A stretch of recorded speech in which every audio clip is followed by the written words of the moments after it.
The Diary of Dr. X, Episode 15.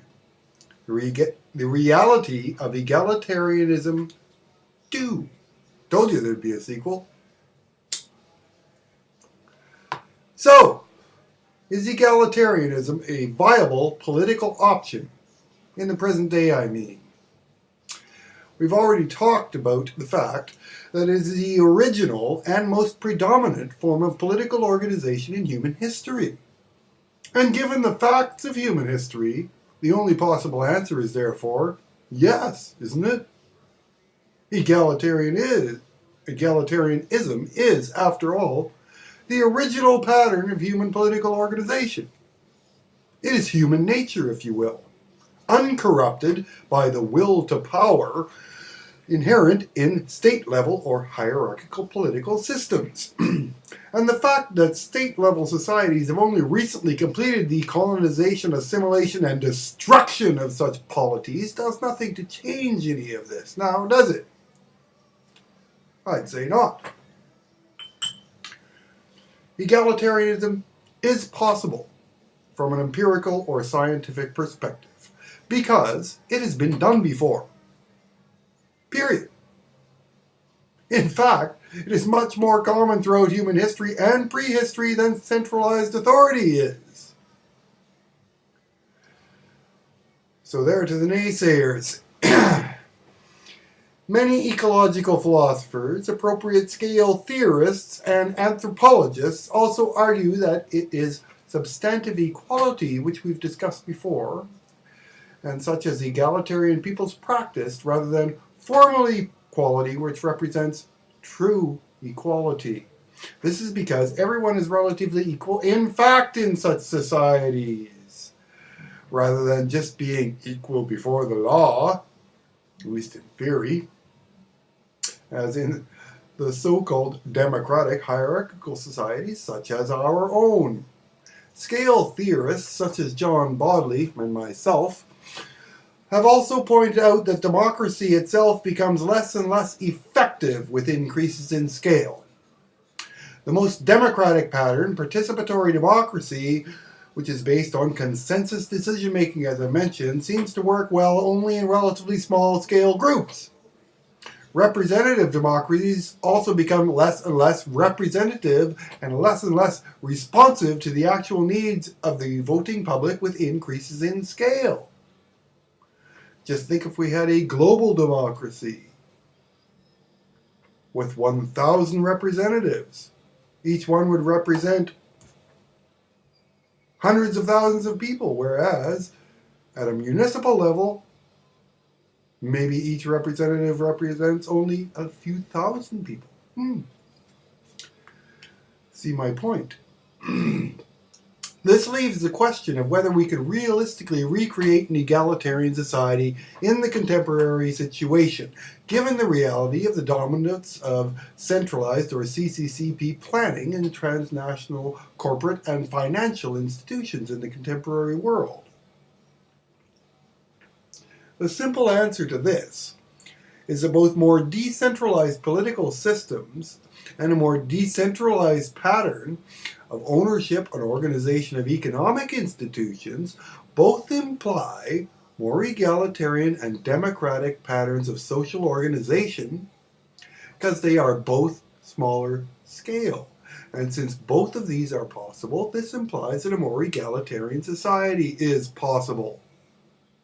This relates back to my previous discussion last episode, I believe, of what I referred to as economic democracy. What this implies is what we used to call free market organization, back before the collapse of the Soviet Union and the triumph of central planning. Of course, since then we've focused on promoting globalization, or basically the raison d'etre of communism, namely central planning. That's become the long-term goal. In light of the above, societies may be arranged along a continuum from a cross-cultural perspective between extremely egalitarian societies, such as those of tribal peoples, who were recently colonized and eliminated, and extremely hierarchical societies, such as those of Nazi Germany or the Soviet Union or other totalitarian states. So where do we place contemporary corporate capitalist societies such as our own? Well, given current trends towards globalization and the accompanying tendency towards increasingly centralized planning in the transnational corporate world, our own society is currently moving closer and closer to the hierarchical end of this continuum, closer and closer towards totalitarian rule by a corporate elite, in short. And on top of that, it's a right-wing ideology. The extreme right wing being, once again, Nazism, as I mentioned. That's not very pretty. And if you take the time to look at global statistics, you will find that there is not a single major industry that is not dominated by only a handful of corporate conglomerates at this point in history. What does this imply? Control of as much of 80% or better of global trade in their industry between them. We are nearing monopoly conditions in most industries. Reversing this trend is obviously a major challenge. It implies that the little guy, the small locally owned businessman, has to take on Goliath, basically, and do so in a more ecologically appropriate manner with appropriate technology. But only in this way can society begin to move towards more decentralized patterns of economic and political organization, as is necessary if society seeks to become progressively more egalitarian and progressively more ecological and sustainable, which go together, hand in hand. In short, it is all about recreating free markets and rescuing them from the dominance and centralization of CCCP planning.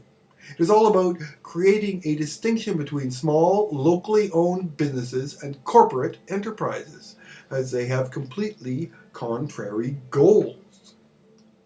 What this implies is that radical ecology, as people call us, the Green Movement, is the real representative of small business, while the other parties mostly toe the corporate line. Here in Canada, the Conservative Party has often traditionally been associated with the party of small business. Many farmers, like my father, always voted Conservative because, hey, they were the party that supported small business. Sorry! It's no longer the case. They support CCCP planning nowadays. And so do the others. Even the NDP, the Socialist Party here in Canada, backs the big unions, and the big unions are just as big as the big corporations nowadays. So given our society's complexity, this leaves another question. It would seem unlikely we can ever again achieve the level of egalitarianism the tribal peoples enjoyed, obviously, but the decentralization of political and economic institutions is a clear possibility, as is supporting the political and economic institutions that are fighting to expand them and for their continued existence in the face of the power of centralized planners.